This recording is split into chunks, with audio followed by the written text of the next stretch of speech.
প্ৰত্যেক বছৰ resolution follow' হওক বা নহওক কিন্তু পিকনিকৰ ৰিজলিউশ্যন সদায় পূৰণ হ'ব। ৰাতিপুৱা 8মান বজাতে আমি কেইজনী ওলালোঁ চনকালৈ বুলি। তাতে আমি গ'লোঁ বিচত, মানে হিলমাইনা বিচ।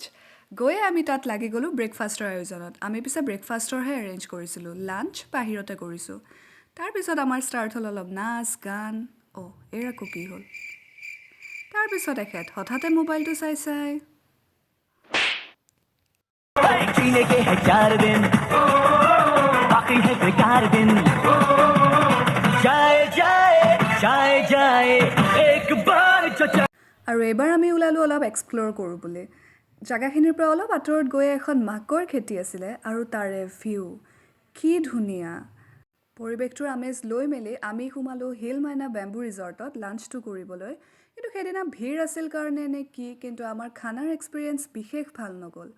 খানা খাই মেলি বেলি বাইদেউৰো ডুব যাব সময় হ'ল আৰু আমিও উভতিলোঁ।